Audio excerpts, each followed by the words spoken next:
Welcome. Tonight, we're stepping into the shadows of five deeply unsettling, unsolved nightmares. These are stories drawn from some pretty obscure places. We're not here aiming to solve them exactly. We're just here to walk you through the details, the kind of lingering horror and, the profound secrets that have kept these cases ice cold for years, sometimes decades. Yeah, these sources, they really show stories where the truth didn't just sort of fade away. It feels like it was deliberately swallowed. Yeah. Sometimes by, high stakes institutional secrecy, other times by just this impenetrable silence from people who absolutely know what happened. They're chilling reminders, aren't they, of how easily justice can just vanish. Let's start with one that honestly feels like it's pulled straight from some kind of techno spy thriller. It's a modern threat known as Havana syndrome. So after the U.S. Embassy reopened in Cuba back in 2015, things were uneasy diplomatically, but officially, the work environment was described as hunky-dory. Right. Until late 2016. That's when the first American CIA operative started reporting this strange, persistent buzzing sound in his apartment. Some people describe it like insects or maybe a grinding noise. And he felt this intense pressure in his head that just would not let up. He apparently tried to brush it off at first, maybe crickets, cicadas, something normal. But the sound was directional, it seemed, and just relentless. Then came the severe dizziness, chronic headaches. In Washington, initially, they treated it almost like a one-off case. They sort of ignored the early reports. Which seems incredible in hindsight. Well, the alarm bells probably should have really started ringing by February 2017. Yeah. That's when two more agents reported the exact same thing, and their symptoms escalated fast. We're talking debilitating headaches, severe vertigo, problems with motor function, tinnitus. Medically, these symptoms looked eerily similar to patients who'd had some kind of acute damage to their inner ear. And then it just spread, right, but not always in the same way. Exactly. It was unpredictable. The sickness got dubbed Havana syndrome. And eventually, it affected at least 40 U.S. personnel and 14 Canadian officials, too. And some of the victims reported symptoms like, extreme migraines, nausea, vision loss, frequent nosebleeds.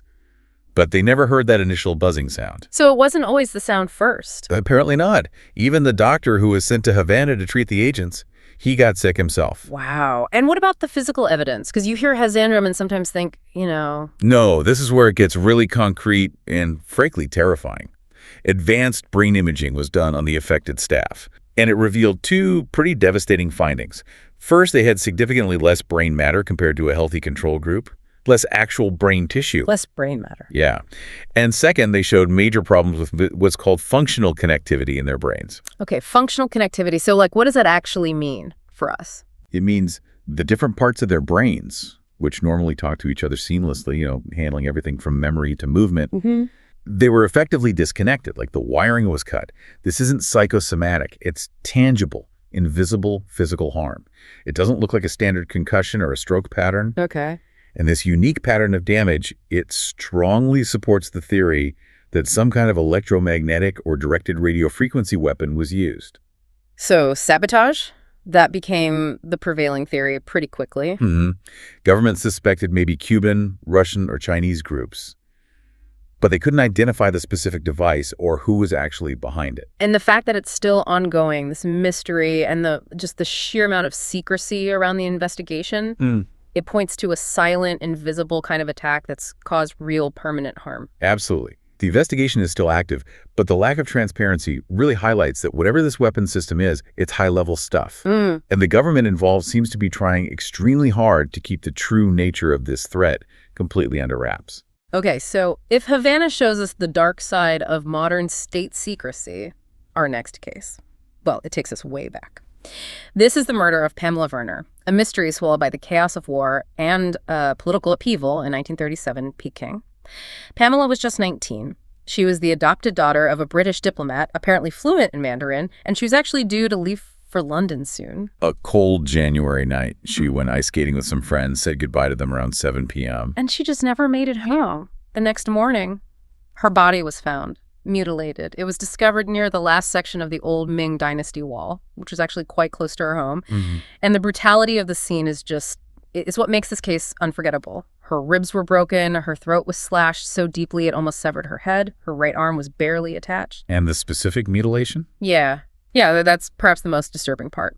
Her heart, kidneys, liver, and bladder were all missing. The only real clue about the timeline came from her watch, an expensive one found on her wrist. It had stopped just minutes after midnight.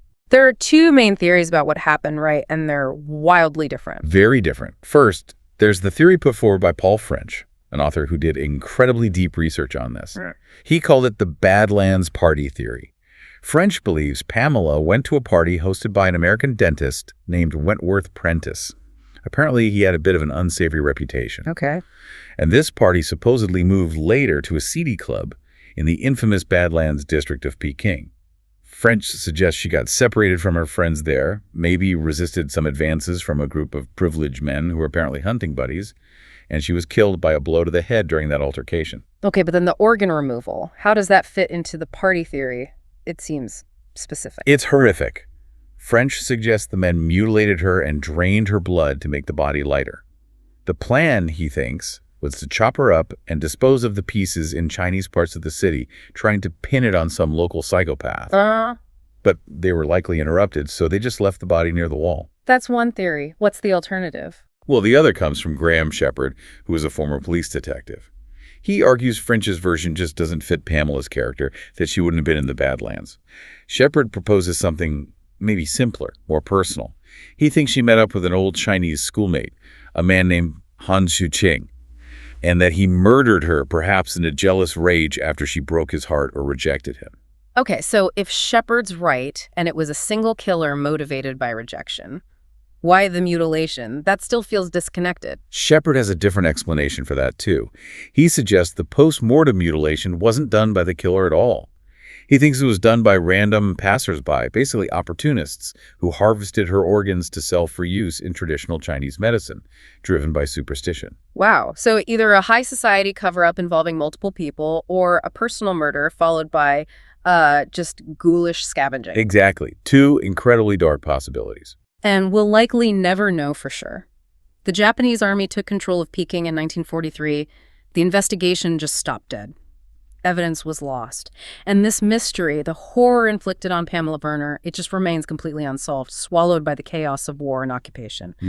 Our next nightmare brings us away from international settings back to, well, a quiet, almost forgotten corner of America. Sumter County, South Carolina, 1976. August 9th, early morning, about 6:20 a.m. A trucker finds two bodies, a man and a woman, just lying by a secluded dirt road.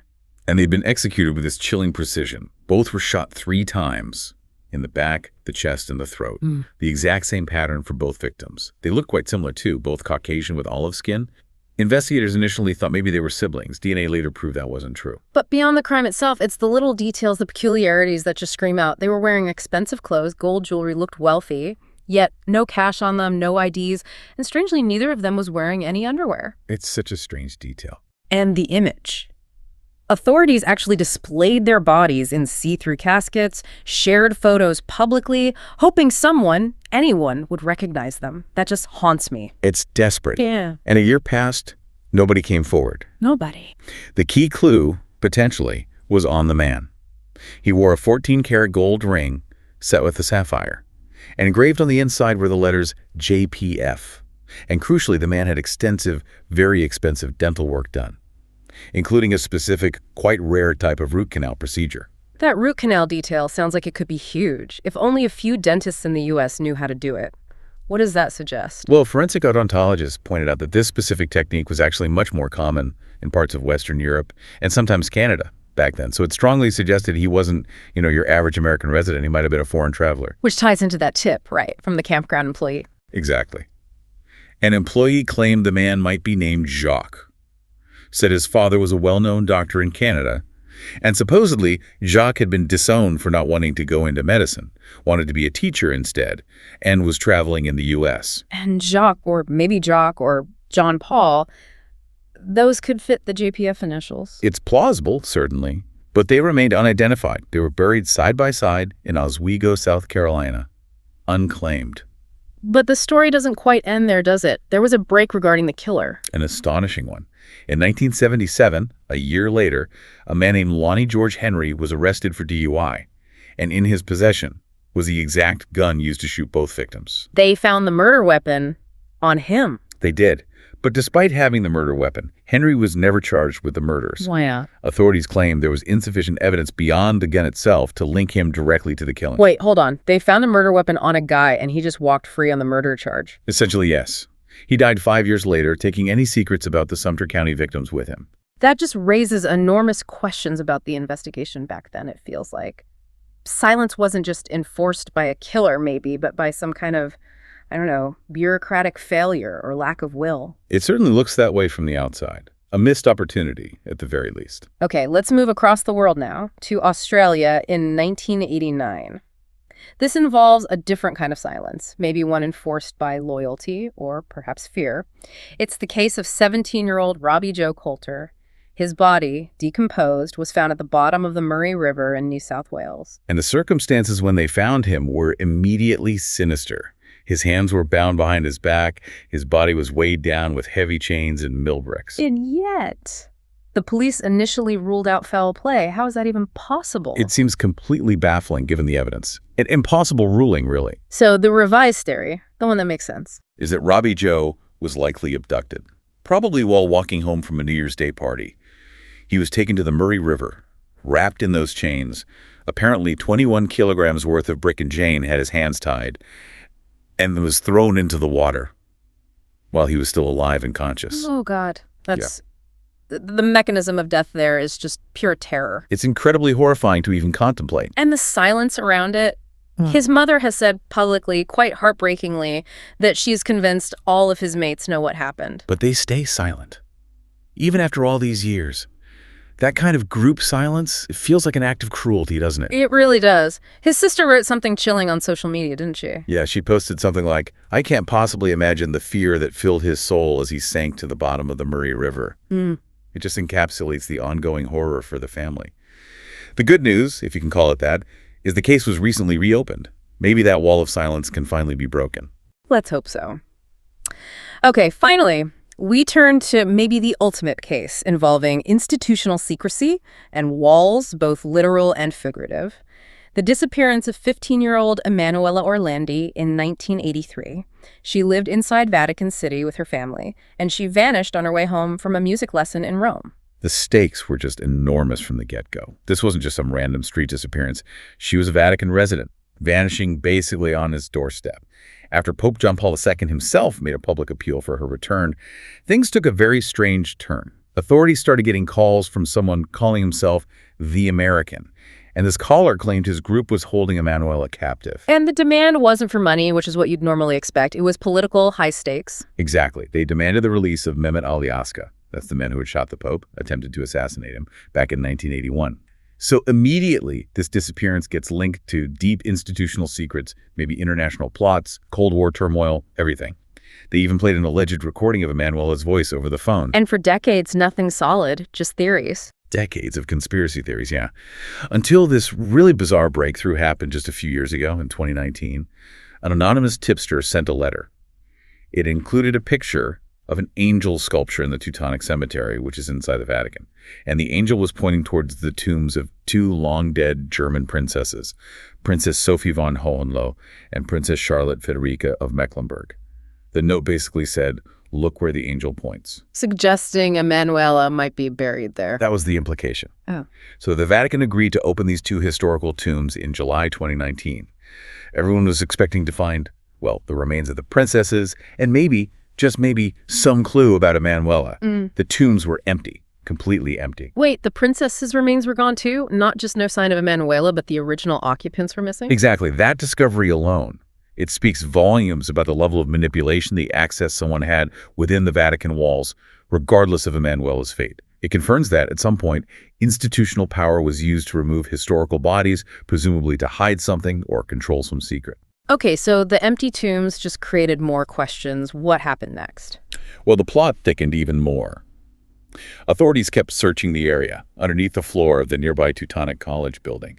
And there, they found two hidden chambers, ossuaries, containing thousands of human bones, just piles of them, estimated to belong to at least a dozen different people, maybe more, spanning different time periods. Thousands of bones belonging to dozens of people Hidden under the collar. Yes, analysis is still ongoing to try and identify who these individuals are, when they died, and how they ended up there. The massive question remains.